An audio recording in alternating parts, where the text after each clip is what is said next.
Hello and welcome to my channel.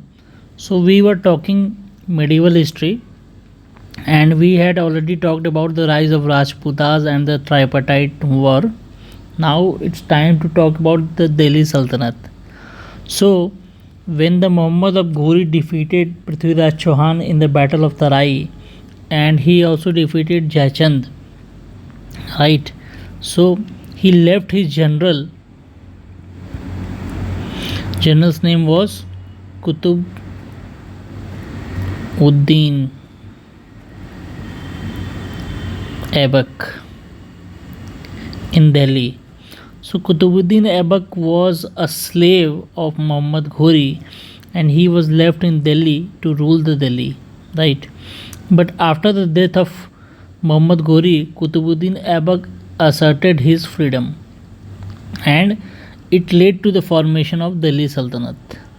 So his dynasty was named as slave dynasty by many books including the Satish Chandra book.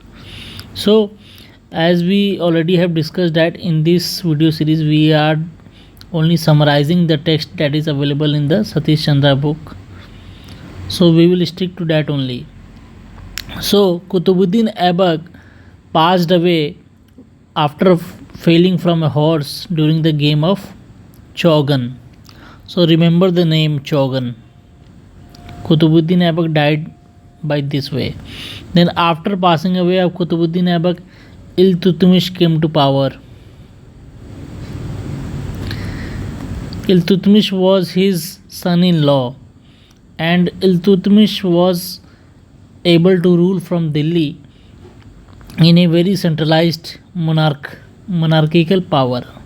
And after the establishment of Delhi Sultanate by Iltutmish and Qutbuddin Aibak, Iltutmish's daughter Razia came into power. He wanted Razia to rule, but Razia was a woman, so all other nobles started conspiring against the Razia Sultana. And during that time, ulemas were the theologians, the people who used to decipher the religious meaning of everything.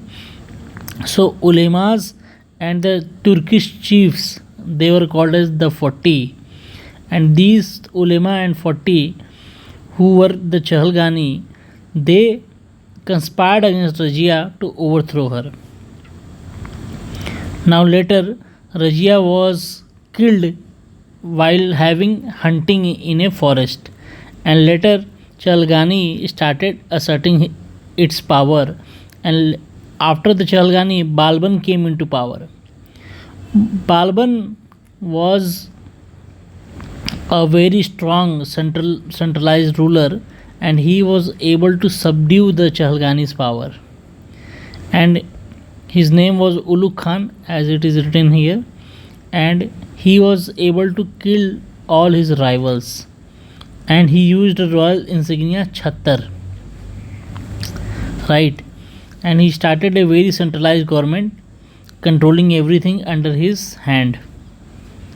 And all this information regarding Balban and Delhi Sultanate is written by Barani, Barani, in his book, right?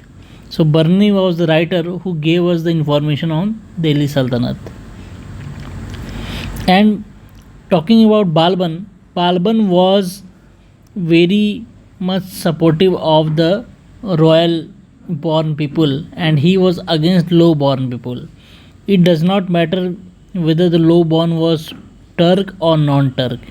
He used to hate them and try to kill them, right? So only nobles who were high born were accepted in his court,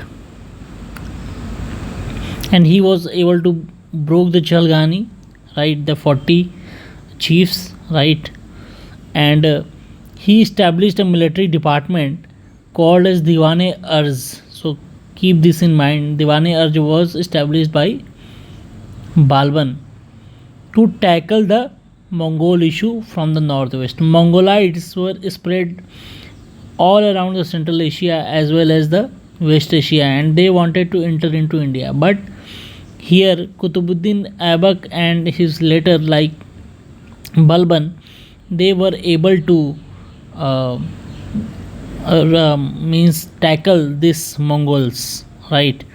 And Balban used force to face the Mongols as well as diplomacy against the Mongols. So force plus diplomacy were the mix used by the Balban.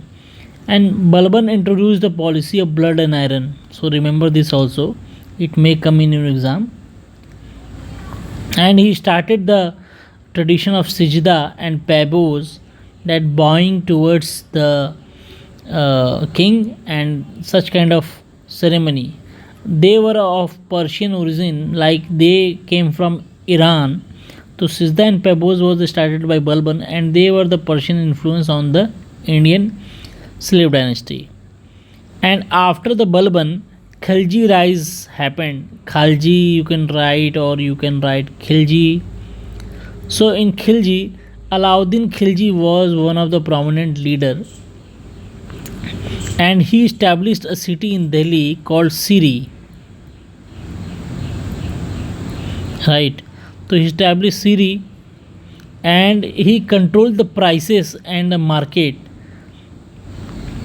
of the Delhi and some other cities, so that he can subsidize a strong army, right? He can stand a strong army so that he can tackle the Mongol issue. So Mongols were continued problem from the northwestern side of India during this time.